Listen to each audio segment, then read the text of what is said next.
Dobro večer i dobrodošli na webinar Resuscitacionog saveta Srbije. Ja sam Mila Josipović, specijalista sam urgentne medicine i danas ću biti vaš domaćin.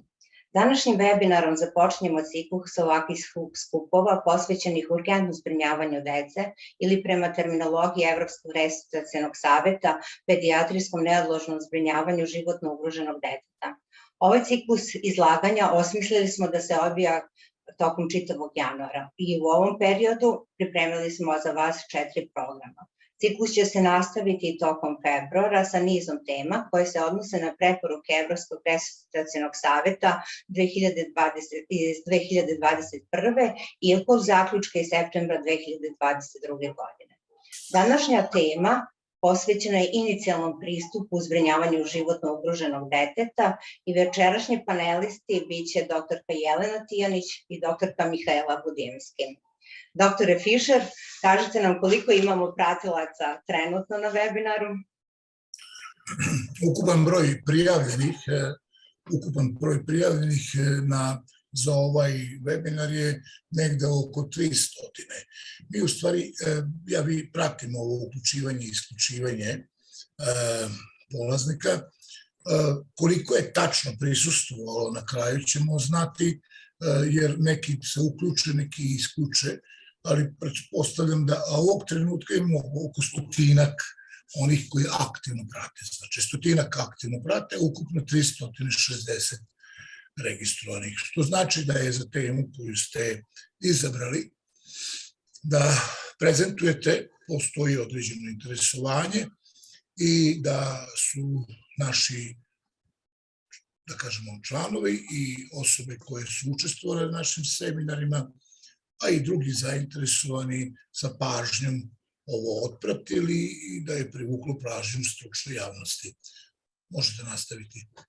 U urgentnim situacijama kao retko kad do izražaja dolazi prethodna edukacija, obuka, utreniranost da se nesvesno, kompetentno svojom intervencijom kupi vreme, otkloni životno ugrožavajuće stanje i omogući prostor za dijagnostiku i započinjanje lečenja. Urgentne situacije karakterišu vrlo oskudnu mogućnost dijagnostike i lekar praktičar u tim trenucima uspešnost i pravilne postupke zasniva na svom znanju i iskustvu u zbrinjavanju sličnih situacija, a kada ono ne postoji iz prakse, od ogromne koristi su iskustva stečena kroz simulacione scenarije. Preporuke 2021. godine vrlo snažno ukazuju na potrebu da se situacije sa kojima se ne srećemo svakodnevno moraju periodično ponavljati i razmatrati putem simulacionih scenarija. Mi koji se bavimo urgentnom medicinom, na sreću, ne srećemo se svakodnevno sa životno ugroženim detetom, to objektivno nisu svakodnevne situacije, jer preventivni deo zdravstvene zaštite radi svoj posao, no ipak izuzetno često obavljamo se sa tim situacijama gde moramo primeniti sva znanja i veštine u zbrinjavanju životno ugroženog deteta. Ja lično, tokom svojih redovnih studija, a i na specijalizaciji urgentne medicine, nisam imala nikakvu obuku koja je objektivno bila usmerena ka zbrinjavanju životno ugroženog deteta. 2013. godine su u Srbiji doneti nacionalni vodiči za urgentno zbrinjavanje. Oni su i sad na sajtu ministarstva, ali u njima ne postoje preporuke za zbrinjavanje životno ugroženog deteta. Možda zbog nedostatka iskustva ili stručnih kadrova, ova oblast je pomalo potisnuta i zanemarena. Tome je mene pokrenulo da se pristupim resuscitacionom savetu i da se pridružim zajedno sa kolegama iz resuscitacionog saveta da promovišemo ove preporuke. A večera za vas dva naša panelista jesu doktor koja će promovisati ove preporuke, je doktorka Jelena Tijanić, koji je nacionalni kurs direktor za pedijatrijsku obuku. Ona vodi ovaj program i radi na njegovom razvoju. I drugi panelista je doktorka Mihaela Budimski, nacionalni instruktor za pedijatrijski trening. Pa da ih poslušamo. Izvolite. Hvala. Dobroveče svima. Kao što je već rečeno, moje ime je Jelena Tijanić i da krenemo sa ovom već najavljenom temom. Ovo je ono što bi nazvali hands off, odnosno malo teorije, više upoznavanja kako bi trebalo zbrinuti dete. Pa da pređemo odmah, Mihajla, na drugi slajd. Šta bi bio cilj, inače, svih naših kurseva koje obavljamo je, kao što ovdje piše, da identifikujemo, što nekada zvuči jednostavno, nekada baš i nije tako, i pre svega da tretiramo. Mi ovdje ne govorimo o lečenju, već tretmanu potencijalno životno ugrožavajućih stanja. Možete ovdje pročitati šta su sve ciljevi naših kurseva Apples i Apples, odnosno neodložne i napredne životne podrške u zbrinjavanju dece. Poseban akcent ovde na ovom poslednjoj stvari koja je ovako možda malo sitnim slovima napisana, a sve je veći akcent na tome, pogotovo na Apples kursevima, to je timski rad i te netehničke veštine koje mi inače kroz scenario uvežbavamo, zašto je svakako potrebna obuka i kao što smo već čuli, potrebno je to stalno usavršavati. Pa, Mihajla, za početak bi mogli da definišemo ono šta bi bilo dete. Dete kažu do 18. godine, mada u zemlji Srbiji postoje različite definicije i svaka ustanova ima neke svoje lokalne protokole, pa negde zbrinjavaju decu do 16 godina, negde do kraja osnovne škole, ali u principu dete do 18. godine. Da se upoznamo prvo sa nekim terminima.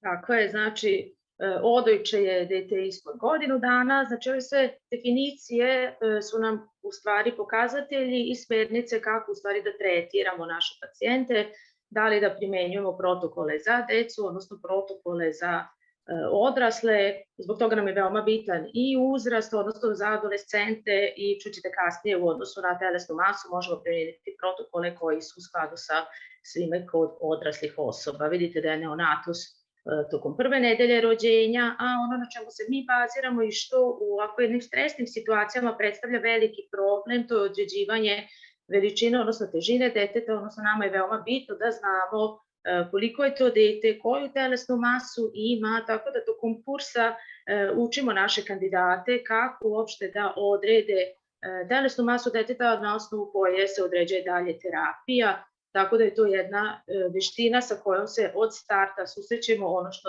kandidatima ukazujemo na to kako da se izbore, znači sa svim ovim izazovima već prilikom susretanja sa pacijentima. I ono što preporuke 2021, već nam izašle neke 2022, o čemu ćemo govoriti u narednim webinarima, kažu, to je ukoliko smatramo da je osoba ispred nas dete, koristimo pedijatrijske preporuke, ukoliko smatramo da je osoba odrasla, koristimo preporuke za odrasle. Naravno, u okolnostima kada nisu urgentna stanja, kada dete nije životno ugroženo, možemo dobiti malo više podataka, ali uglavnom svi mi, verujem da svi ovde koji nas sada slušaju su lekari, tehničari, zdravstveni profesionalci koji rade u tim prehospitalnim ustanovama gde se sreću sa životno ugroženim detetom. Potrebno je da nekada na osnovu malo podataka, nekada možda bez podataka, procenimo pre svega telesnu težinu. Ono što je očigledno razlika među decom, to je pre svega visina i težina. Nama je ta težina bitna zato što ćemo sve lekove davati na osnovu telesne mase. To možemo raditi na različite načine. Imamo ovu jednu od najpoznatijih formula, to je na osnovu starosti, da računamo koliko je to otprilike kilograma. Ima modifikovani formula ili Braselove trake možemo koristiti. Preporuke kažu koristiti sva ona pomoćna sredstva. Ono što je važno, da smo familijarni, upoznati sa formulama koje koristimo, odnosno metodom koju koristimo, kako bi u toj urgentnoj situaciji mogli da na adekvatan način reagujemo. Pa na sledećem slajdu, to su anatomske razlike, ali da ne zaboravimo, imamo onu osnovnu formulu Mihajla, uzrast plus 4 puta 2, koju možemo primijeniti do 14. godine. Ukoliko nam se učini da je dete veće, možemo zaokružiti na veći broj. Tako je. Sledeća stavka sa kojima tokom kursa moramo da napravimo, odnosno da prodiskutujemo i da naučimo naše kandidate, to je da svakog momenta mogu da shvate koje su to razlike između dece i odraslih u anatomskom, pa tako i u fiziološkom smislu, Što se tiče samih anatomskih razlika, vidite da je to gotovo na svakom nivou, znači počevši od disajnog puta, cirkulacije, muskuloskeletnog sistema, opet u skladu sa farmakološkom terapijom moramo znati znači, kako da i dajemo lekove, na koji način da radimo i veštine, da ne bi naškodili, jer nije sve kako ćemo otvoriti disajni put i na koji način ćemo primeniti nešto od sredstava, recimo za obezbeđivanje disajnog puta, a nešto o tome ćemo govoriti i kasnije. Mi na našim kursevima svakako koristimo scenarije i prolazimo kroz scenarije kako bi prepoznali životno ugroženo dete, a opet zavisno od uzrasta. Vidjet ćete kasnije na osnovu nekih podataka da su potpuno različite vrednosti kod odojčeta, što smo rekli da je dete do godinu dana, kao i kod deteta od 5 godina. Budući da još jedna od bitnih razlika kod dece, to je uopšte način nastanka kardiorespiratornog zastoja. Uglavnom je hipoksija, to je problem sa disajnim putem ili disanjem, taj put koji vodi prvo do respiratornog, a onda i do sekundarnog srčanog zastoja, pa imamo posebne radionice gde vežbamo obezbeđenje disajnog puta zavisno od uzrasta. Već si pomenula da je disajni put različit, naravno odojče ima veću glavu, manja usta, jezik lako zapadne, zatvori disajni put. Moramo koristiti posebne metode, odnosno posebno otvoriti disajni put, što opet zavisi od uzrasta i naravno na ovoj sesiji ne možemo vežbati jer to je opet veštine, što mi na našim kursevima radimo kroz radionice. Imamo takođe razliku, kao što si rekla, i u muskuloskeletnom sistemu, što nam je recimo bitno ukoliko imamo strano telo u disajnom putu, da ne smemo primjenjivati taj abdominalni potisak, već moramo raditi neke druge metode, o čemu ćemo na drugom webinaru. Ovde su podaci, odnosno jedna tabela gde možemo jasno da vidimo razlike u respiratornoj frekvenciji, odnosno broju respiracija, srčanoj frekvenciji, odnosno pulsu, sistolnom krvnom pritisku i srednjem arterijskom pritisku koji nam je negde važan, o njemu ćemo takođe kasnije govoriti. Pa evo ovde možete vidjeti da recimo 17 respiracija za dete od 15 godina je sasvim pravilan broj, dete adekvatno diše, dok za dete od mesec dana to je smanjen broj respiracije, već moramo nešto preduzeti. Vidjet ćemo posle šta i kako, ili na primer srčana frekvencija kod novorođenog deteta od 100 već je znak da je dete u srčanom zastoju i moramo krenuti sa kompresijama grudnog koša. Tako je, znači kada smo se upoznali znači, sa svim anatomskim fiziološkim razlikama i savladali to, prelazimo na onaj deo prepoznavanja životno ugroženog deteta kroz 4 koraka u našem kursu. Vidite da je prva observaciona brza procena kao prva stavka, to je taj brzi pogled BVB i primarni fiziološki pregled ABCD i pristup. Od bitnog značaja u tom primarnom kontaktu, dok je ovaj sekundarni klinički pregled i tercijalni pregled ostavljamo za sekundarni, odnosno za hospitalni nivo. Ono što mi radimo prvo kada vidimo znači, našeg pacijenta, odnosno s vrata, znači pogledamo, to je kratak pogled bez nekih... Da, izvini Mihajla što te prekidam, ja bih se samo vratila. Uglavnom u medicinskoj stručnoj literaturi imamo te engleske izraze i kada smo prevodili pokušali smo da nađemo adekvatan izraz, pa taj brzi pogled ili preko sobe, preko vrata, tih 10 sekundi svi mi koji radimo u urgentnim službama znamo da već bez ikakve opreme, bez ikakvog kontakta sa pacijentom kako ga vidimo, na osnovu tog brzog pogleda možemo doneti neku već odluku, da li nam trebaju dodatni resursi, da li je dete životno ugroženo i kako nam izgleda. Tako da čisto sam htjela da naglasim da imamo problem malo oko te terminologije, pa taj brzi pogled mislim da nekako adekvatno zvuči na našem jeziku. Znači, quick look u trajanju od nekih 10 sekundi, znači gledamo ponašanje, disanje i prebojenost kože. U suštini nam daje sliku ponašanja u mišićnom tonusu i mentalnom statusu. Znači ono što nam je veoma bitno i što učimo tokom kursa, znači da prepoznamo da li to dete ima spontanih, nema spontanih pokreta, da li stoji, da li je pospano, da li postoji interakcija, da li plače na odgovarajući način u skladu sa uzrastom, da li može da sedi i naravno da li ima konvulzije, odnosno abnormalne pokrete. Nakon toga, Jeco... Da, svakako mi i na našim kursevima imamo odgovarajuće scenarije za inicijalnu procenu, odnosno uzraste deteta, pa na primer što se disanja tiče, to što mi vidimo za na primer ovo uvlačenje koje je ovde na slajdu, za dete do godinu dana može biti sasvim normalna stvar, odnosno možda mali problem sa disanjem, dok za odraslo dete to je već znak ozbiljnog problema, pa mi pratimo, čujemo kakve zvuke, da li čujemo neke zvuke, da li čujemo hrkanje, nešto ćemo kasnije i više o tome tokom procene disenog puta. Gledamo da li dete zauzima taj položaj nušenja, da li zauzima položaj kako bi adekvatnije disalo i to sve vidimo u tih prvih 3, maksimalno 10 sekundi. Tako je, nakon toga gledamo cirkulativni status, odnosno perifernu perfuziju koja nam od izuzetnog značaja, tako da tokom kursa se baziramo na ove konkretne situacije, odnosno kroz naše scenarije, da naučimo razlike šta znači memorizirana koža, šta znači kad je bleda koža, kada se javlja cijanoza i šta na ona ukazuje. Sad u ovom zimskom periodu deca su obično obučena, ali gledamo sve ona dostupne delove tela, tako da, kao što si rekla, kod disanja već možemo uvlačenje videti supraklavikularnog dela, možemo videti da li to dete koristi pomoćnu muskulaturu u vidu u stvari pomeranja ili pršanja nosnica, isto tako prebojnost kože na otkrivenim delovima tela i na osnovu svega ovog mi zaključujemo da li je dete životno ugroženo ili ne i postupamo u skladu znači sa tim. I ovi podaci su važni za sve naše inicijalne scenarije, odnosno svaki scenarij upravo počinje ovim brzim pogledom gde naši polaznici dobijaju podatke kako dete izgleda, kakve boje kože, kako diše i trebaju doneti odluku za 10 sekundi da li su zabrinuti za tog malog pacijenta ili ne. Tako je, nakon toga prelazimo na primarnu procenu. Svakako, nakon tog inicijalnog BBB, mi smo već odlučili da li nam je dete svesno ili ne, je li tako? Na kraju ćemo proći kroz taj algoritam, ali ako smo procenili da imamo svest, prelazimo na dobro poznati A, B, C, D, E pristup. Prvo slovo je A i rekli smo da je kod deteta taj disani put najvažnija stvar. Tako da poseban akcent na našim kursevima kroz scenarije i kroz radionice stavljamo na disajni put.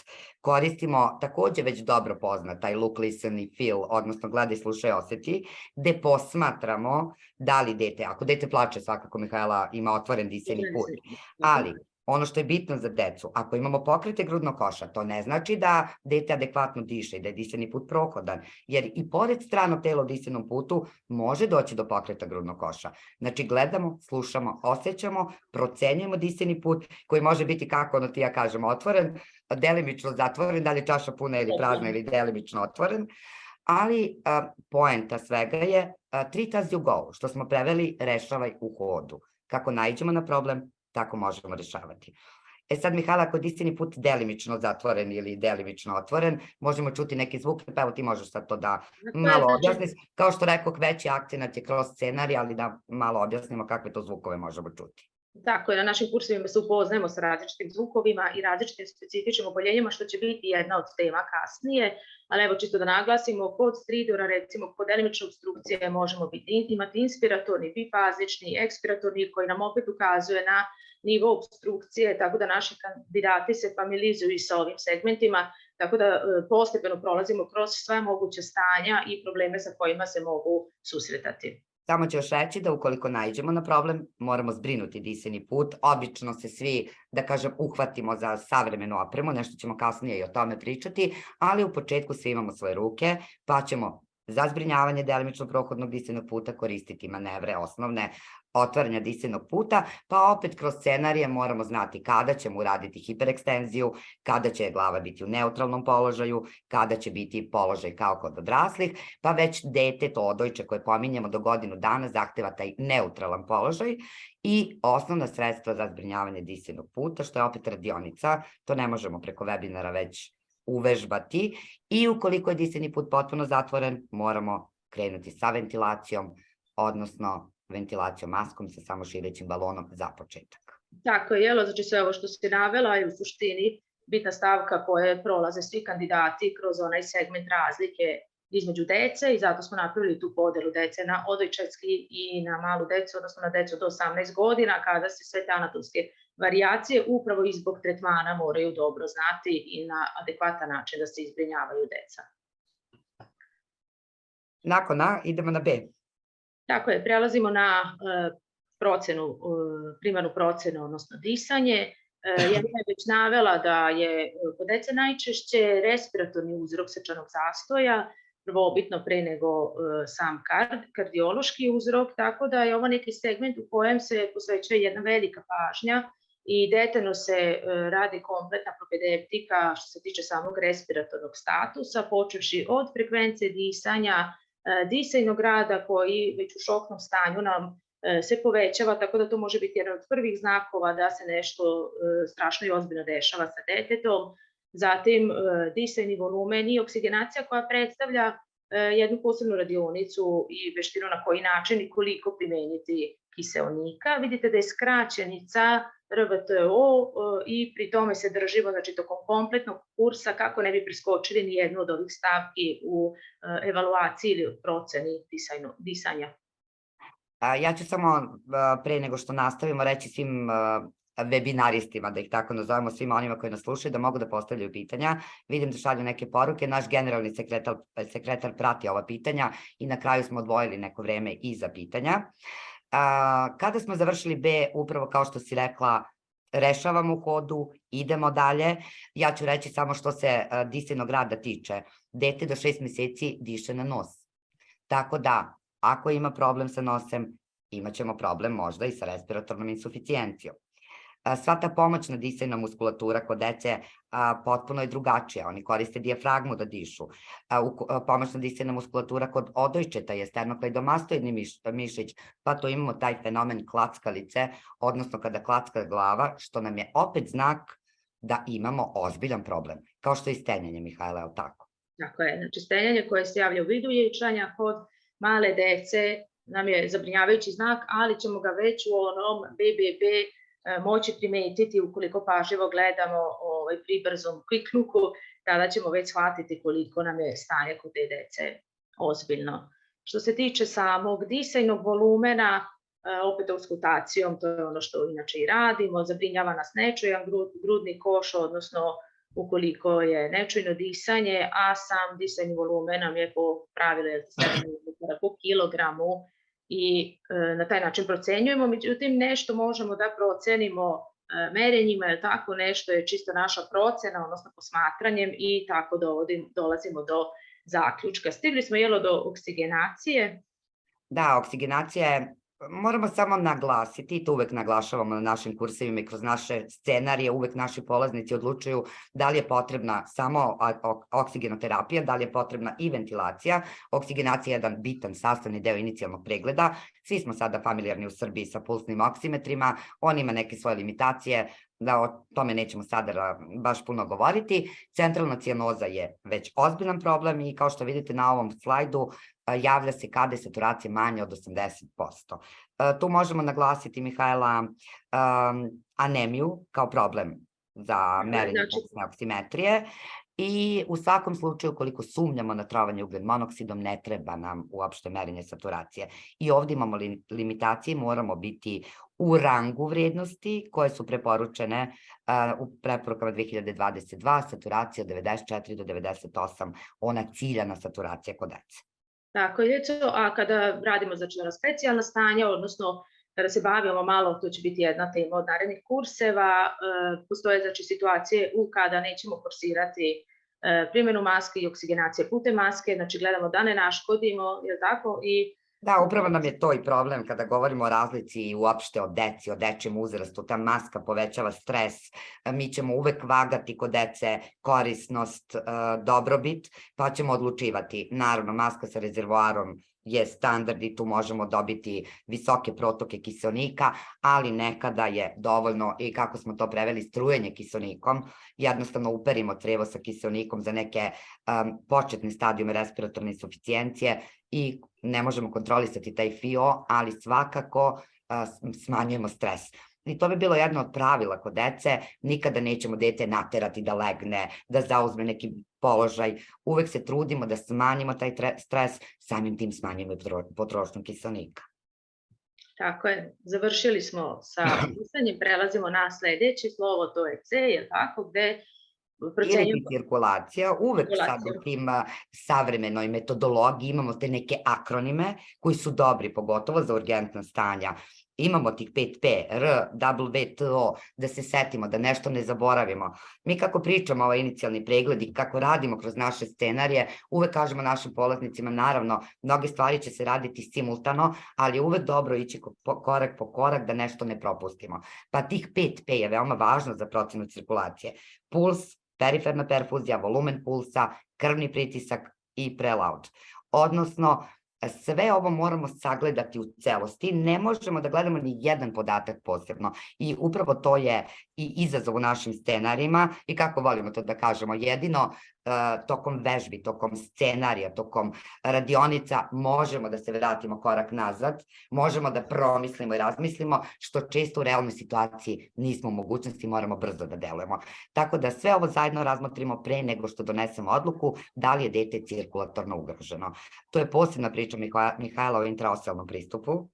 Tako, to smo baš i danas razgovarale, nismo potpuno u Srbiji familijarni sa tim, iako je intraoselni pristup po svim evropskim smernicama još od 2015. ponovo naglašen 2021. Intraoselni pristup u srčanom zastoju kod dece je put izbora i na našim radionicama mi vežbamo intraoselni put.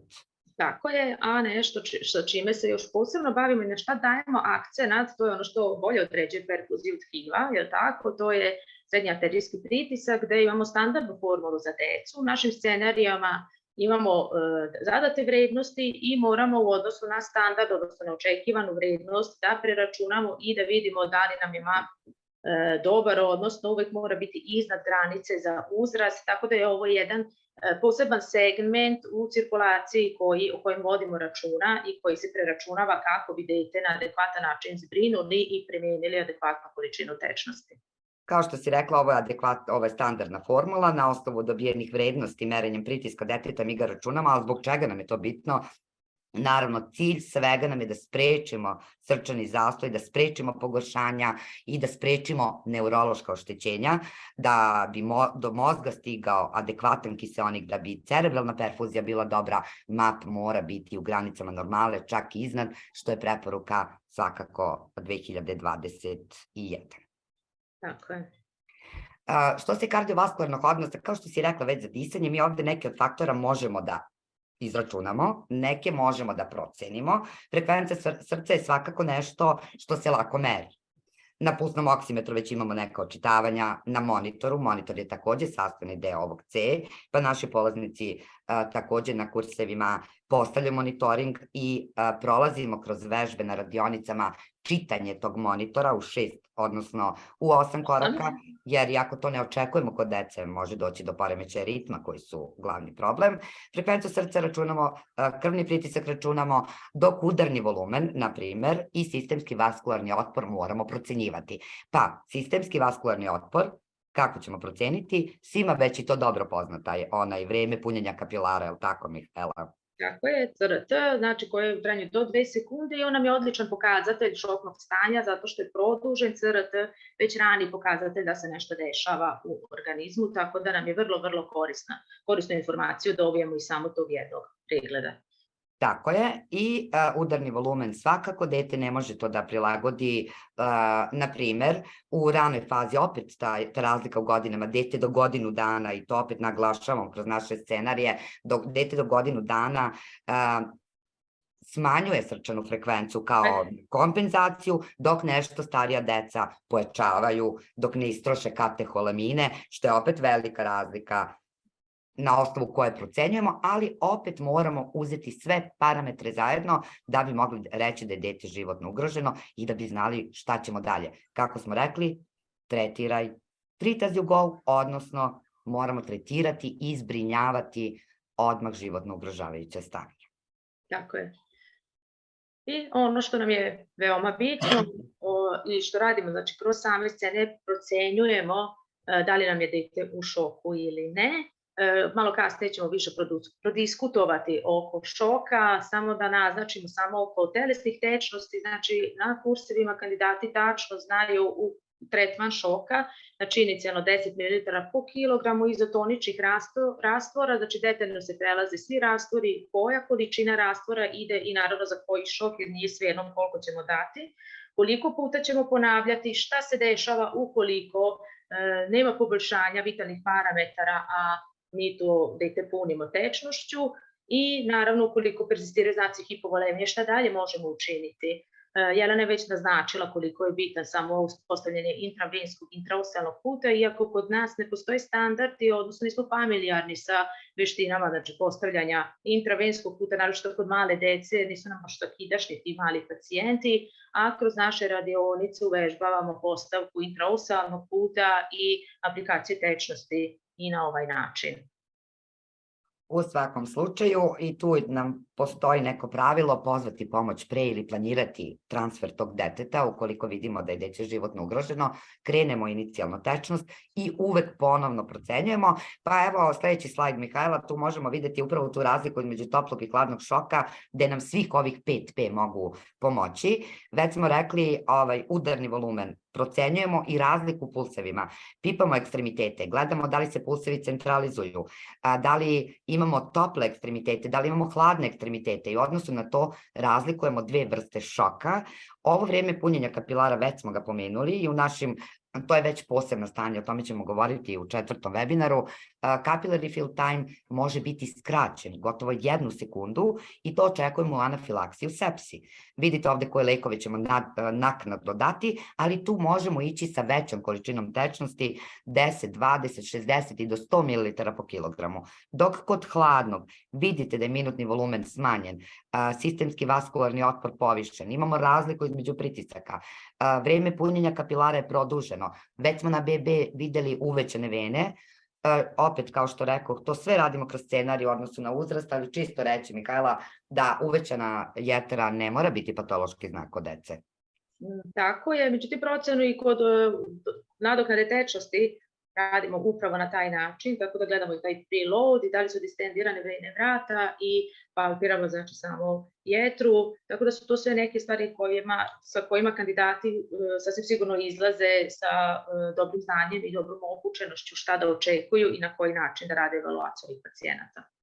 I opet ta jetra kod odojčeta do 1 cm ispod desnog rebarnog luka nije za zabrinjavanje, tako da opet moramo sagledati sve ove parametre da bi doneli odluku i opet vagamo korisnost, dobrobit, da li ćemo napraviti stres veći detetu, da li treba odmah otvoriti venu, moramo i o tome promisliti kako bi pre svega smirili roditelje i dete. Nakon C, idemo na D. Tako je, ono što nam je bitno, znači procena i stanja svesti. Ovdje se baziramo znači, tokom kursa na procenu svesti, bez obzira što smo imali inicijalnu procenu, jer može nešto i da se promeni dok mi radimo evaluaciju deteta, odnosno dok radimo ABC, stanje svesti najjednostavnijom formulom i na najjednostavniji način je kroz ABPU skalu, međutim, pored te postoji Glasgow Coma skala, koja je detaljnija, je li tako, Jelena? Jeste, ovaj AVPU vidim da se već koristi, to je jedan sistematičan pristup koji je već usvojen u Srbiji. A Glasgow Coma skala opet imamo limitacije, opet problem. Kod dece ispod 5 godina, mi znamo da Glasgow Coma skala ima 3 svoja dela, ali kod deteta od 5 godina sa kojim nismo familijarni, nismo mu izabrani pedijatar, ne možemo proceniti verbalni deo Glasgow Coma skale i onda je preporuka da se koncentrišemo na onaj motorni deo, znamo svi ili bi trebalo da znamo ko je to motorni deo i ukoliko je Glasgow Coma skala ta motorna manja od 4, možemo reći da je dete u komi i naravno mora imati obezbeđen disajni put. Tako je, znači pored toga što još vodimo računa o zenicama, znači posmatramo širinu zenice i da li su reaktibilne. Ovo je, na primjer, zanimljivo, ILCOR preporuke, odnosno statistika koja je i sada pokazala, ma kako mi mislimo da su trovanja veoma česta kod dece, nije to neki veliki podatak, ali zenice mogu da nam posluže u toj diferencijalnoj nekoj dijagnostici kod sumnje na trovanja, na primjer. Tako je, i da vodimo računa o... Nema procena stanja svesti, šta kažemo, dok ne znamo podatak o glikemiji. Glikemiji, tako je. Znači, vrednosti glikemije kod dece, vidite koje su normalne vrednosti od 2,8 do 3,9, nešto malo niže vrednosti u odnosu na odrasle, a na našim kursevima detaljno prolazimo kroz stanja hiperglikemije, na koji način se tretiraju, sa kojim tečnostima, odnosno možda i ne sa tečnostima, tako postoje i gelovi sa kojima može da se tretira kod svesne dece, tako da to je neki segment o kojem takođe vodimo računa. I to će nam biti 4. webinar. Nije samo dovoljno nadoknaditi šećer, već imamo tačne preporuke koliko, kako i koju vrstu rastvora dati detetu, ali da zapamtimo, i to uvek kažemo i na našim kursevima, bez podatka o glikemiji nema procene stanja svesti. Tako je, što se tiče samo diferencijalne dijagnoze, kada je u pitanju poremećaj svesti kod dece, znači uvek tu moramo razmišljati malo šire, tu mogu biti i traume koje nisu toliko retke, da kažemo, kod dece, naročito povrede glave koje su na prvom mestu, zatim metabolički poremećaji, infektivni sindromi i febrilne konvulzije koje takođe nisu retke u pedijatrijskom uzrastu. Jedna specifičnost jeste kod merenja telesne temperature, djecu kod toplotnog udara. Pa sad nam je ovo toplo i u decembru, nisu baš mogući toplotni udari, ali gotovo da jesu. Tako da antipiretici kod toplotnog udara nemaju nikakvog efekta i nećemo ih davati, mislim možemo, ali neće biti efekta, potrebno je hladiti dete, ali eto sad bolje da vidimo šta ćemo sa hipotermijom, što takođe može biti deo priče našeg 4. webinara. Kao i za temperaturu, šta dati za konvulzije, takođe imamo preporuke s kojim lekovima započeti, kako i kojim nastaviti. Tako da to ostavljamo za taj 4. deo. Za sada smo samo na tretmanu životno ugroženog deteta.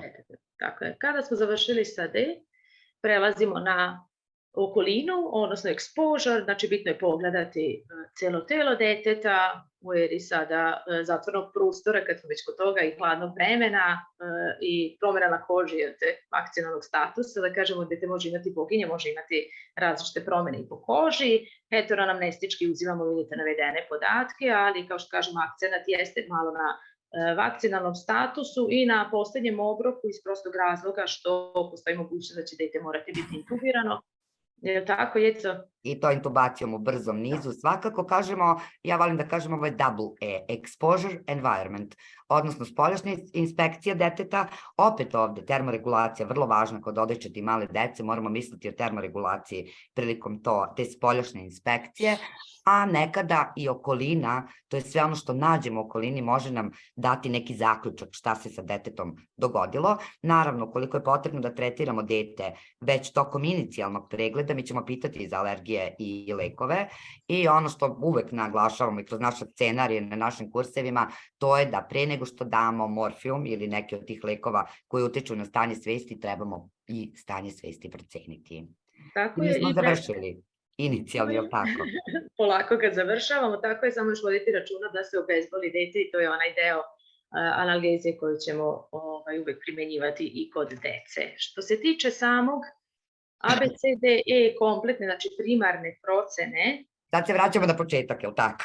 Vraćamo se na početak, znači na inicijalnu procenu deteta, opet polazimo od BBB, znači da procenimo kako nam je to dete.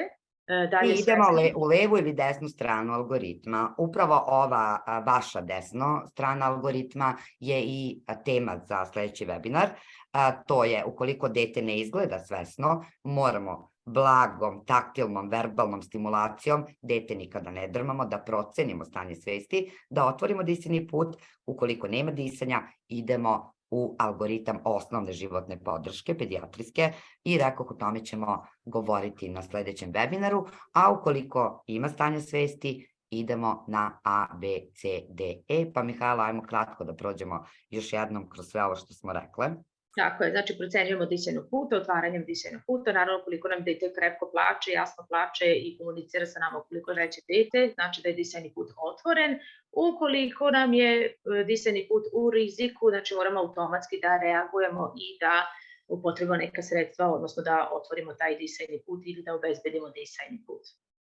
Tako je, primenimo manualne metode, za početak pomoćna sredstva, uvek procenjujemo da li je dovoljna samo oksigenacija ili treba dete i ventilirati, pa evo možemo ovde reći preporuka 2022 kaže da ukoliko koristimo masku sa balonom, preporuka pogotovo u pedijatrijskom delu ovog sistema je da se koristi tehnika sa 2 osobe, gde jedna osoba drži masku dok druga ventilira, opet kao što smo rekle, sprečiti hipoksiju jer je to najčešći problem u dečijem uzrastu koji vodi do srčanog zastoja.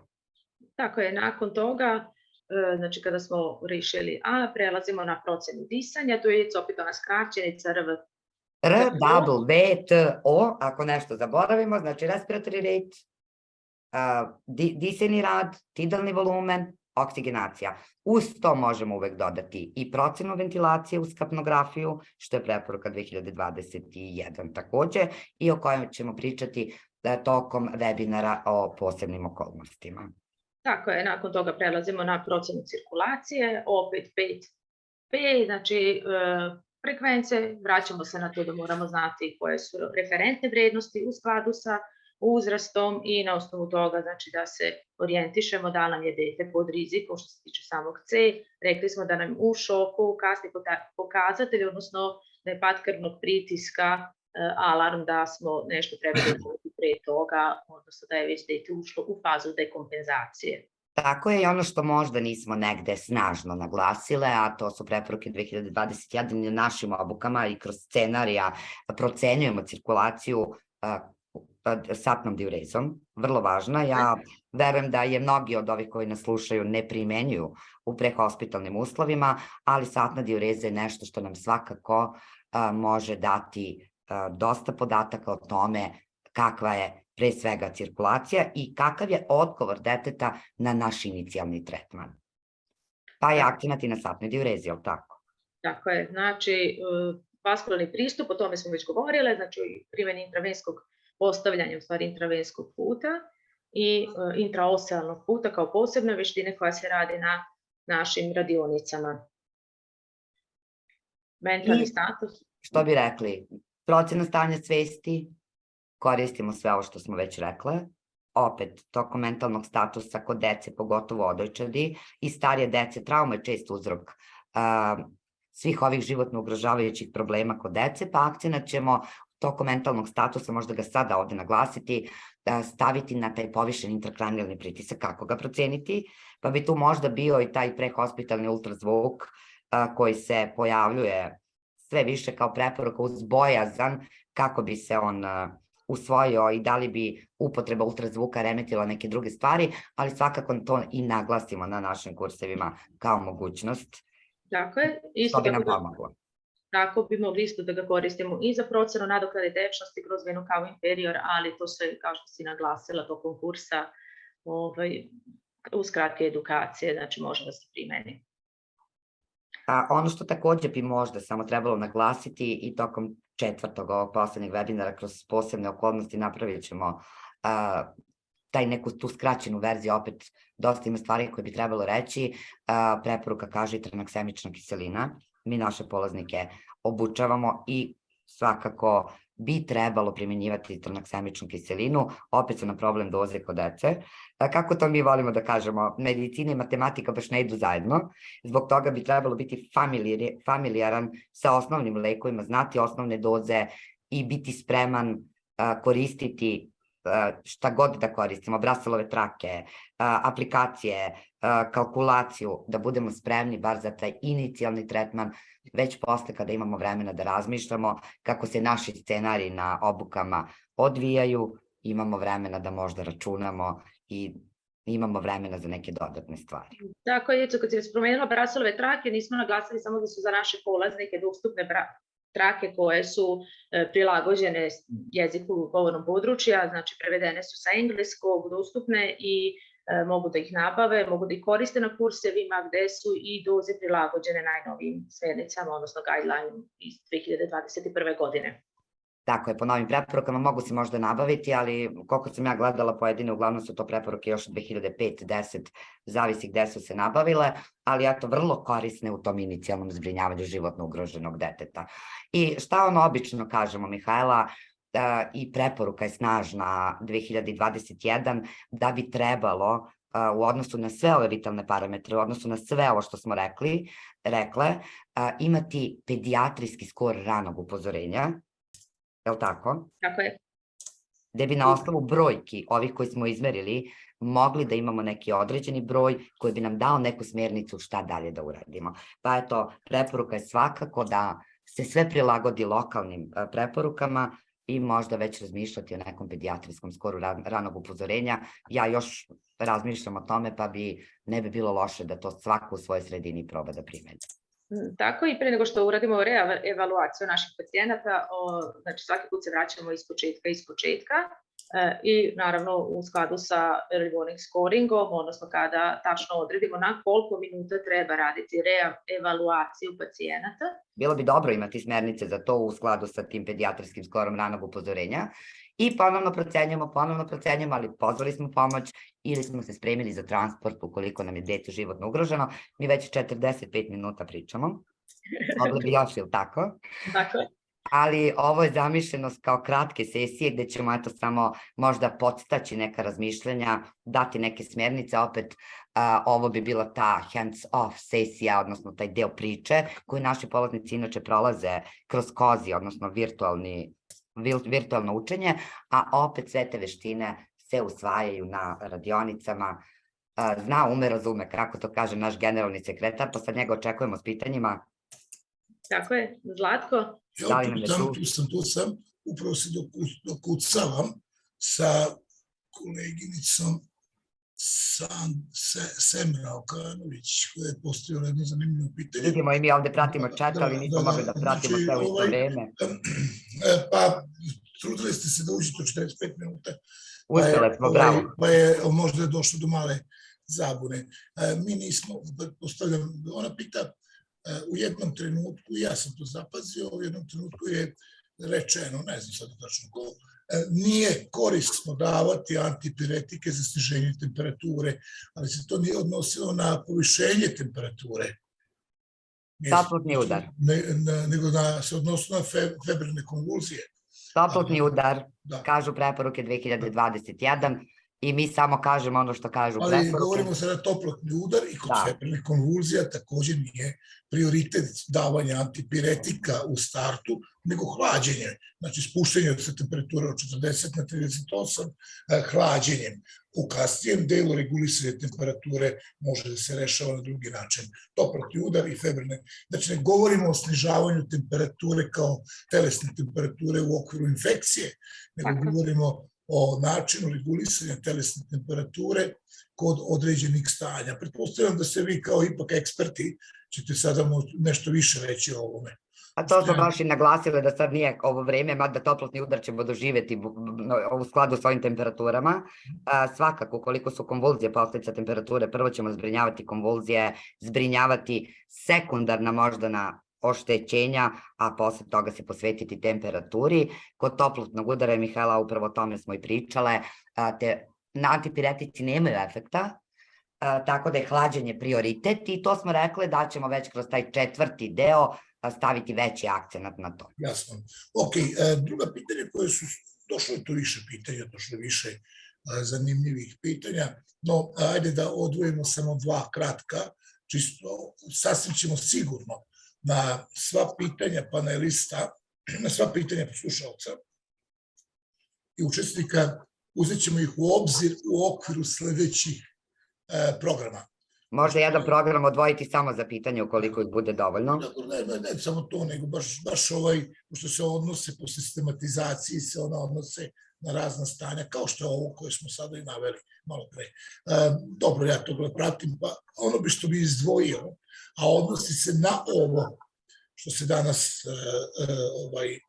razgovaralo, 2 bi mogu izdvojiti, kratka pitanja. Prvo, jedno zanimljivo pitanje, dobro, ako nemamo podatak ni kakva je masa telesna, što ne moramo da znamo, možemo da procenjujemo, iako nemamo podatak kakav se zove o starosti, jer osoba koja nam donosi dete je malo dezorijentisana jer je uzbuđena ili je samo dete na čuvanju, ili nemamo podatak znači o starosti, ili nemamo podatak o masi deteta, kako određujemo doze lekova. Mislim da ste već dali odgovor na to pitanje, ali samo da ponovimo. Tako je, znači u principu Brasilova traka je tu idealna za pomoć, naročito u ovim stresnim situacijama kada nam formule možda ne mogu tako lako da ih se prisetimo i da ih iskoristimo za preračunavanje, a ukoliko i nemamo podatke pa ni ne možemo preračunati, najjednostavnije jeste tu traku razvući sa dužinom deteta, znači porediti dužinu deteta, traka je podeljena po bojama i u skladu sa tim imamo posebnu tabelu, potraži se znači na kom nivou boje je dužina deteta, u skladu sa tom bojom imamo i podeljene terapije, odnosno doze leka i na vrlo jednostavan način se određuje tako telesna masa i sama terapija koja se daje detetu. Znači, reč je u stvari, mi preporučujemo Brozerovu traku kao sastavni deo lekarske torbe lekara koji se bavi urgentnim medicinskim zbrinjavanjem. Tako je. To je u stvari ono što mi mogli da kažemo. Sljedeće pitanje je, to je zanimljivo, ali u principu više pitanje organizaciono. Šta raditi ako nemamo sredstva za obezbeđivanje disajnog puta ili setove za decu? Pa evo mogu ja sad na to, kao što si već rekao, to je više organizacija. Od direktora ili? Da, to zavisi od rukovodilaca, menadžmenta. U svakom slučaju, često čujemo i na kursevima, ali tako, Mihajla, ovo pitanje, ali mi to nemamo, mi kako ćemo to uraditi. Preporuke kažu da bi trebalo da se koristi adekvatna veličina, osim za 2 stvari koje mogu kasnije da dodam, ali evo, Mihajla, u Subotici, ja sam u Kragujevcu, mi smo deo te opreme nabavile, zato što znamo da nam je potrebna, čak nije ni toliko skupa. Taj samošireći balon, posebna maska, odgovarajući ventil za samošireći balon, supraglotična sredstva, orofaringelni tubusi, ta sredstva čak nisu ni skupa, samo je bitno znati šta je potrebno i to nabaviti.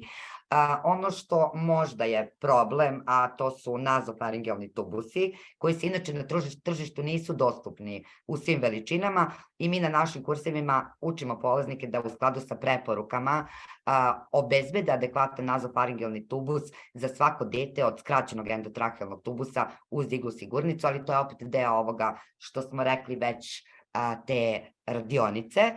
I preporuka je, ukoliko nema se baš adekvatna veličina orofaringelnog tubusa, kod dece do 6 godina, zbog adenoidnih struktura, uvek probati sa manjim.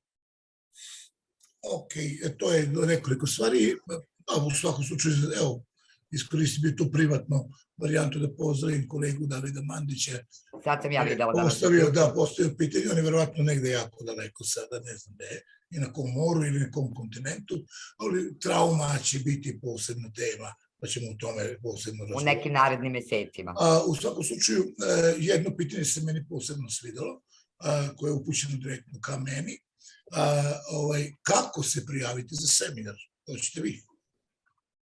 Hoćeš ti? Ajde, ja ću. Sve prijave za seminar mogu se vršiti putem našeg sajta, Resurnog saveta Srbije, ili pak pozivom na broj telefona 062 80 30 640. Mi ćemo u nekom sljedećem obraćanju dati i te podatke. U svakom slučaju stavit ćemo ih malo bliže u prioritet, jer računamo da su naši podaci dovoljno vidljivi i dovoljno javni i da se možemo lako pronaći. Što se tiče aktivnosti i prijave za seminar, ja mogu samo da dodam...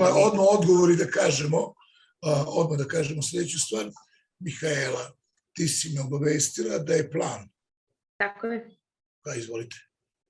Znači, plan je u aprilu, znači nastavak dela edukacije, znači sa učesnicima Eureka programa koji nam je i dalje u toku, koji se tiče vanbolničkog srčanog zastoja. Znači, vanbolnički srčani zastoj Vojvodina, preko 150 polaznika će biti prisutno na seminaru Immediate Life Supporta. Dobro, to je u suštini pitanje, je tako, i odgovor na odgovor. Znači, svi oni koji su iz Vojvodina u urgentnom sistemu, a prisutni su ovde, to je program koji je već zatvoren i u dogovoru sa ustanovama i u dogovoru sa, da kažemo, programom Eureka i normalno uz učešće Resurnog saveta. April mesec će biti bogat ovim aktivnostima. Računamo da će biti ukupno 6 radnih dana sa po 25 polaznika, što dođe oko 150 polaznika i to je maksimum za taj mesec, s obzirom da ima i katolički i pravoslavni uskrs u tom mesecu, pa se tih vikenda neće raditi. Mi smo inače u maksimumu, tako da na vreme prijavljivanje svakako, ali ja moram da naglasim da imamo dve vrste obuka iz pedijatrije. To je neodložna životna podrška ili ti EPILS i napredna životna podrška ili ti EPALS. Jednodnevna i dvodnevna obuka, tako da od te vrste za koje se prijavi zavisi i nivo veštine i znanja koje dobiju naravno na tom kursu. U svakom slučaju vraćamo se u studio, Mila. Kada se ponovo vidimo? Ja se zahvaljujem našim panelistima za večeras. Naš sledeći sastanak zakazujemo za 11. januar u isto vreme. Do tada, doviđenja, prijatno. Prijatno. Doviđenja. Doviđenja.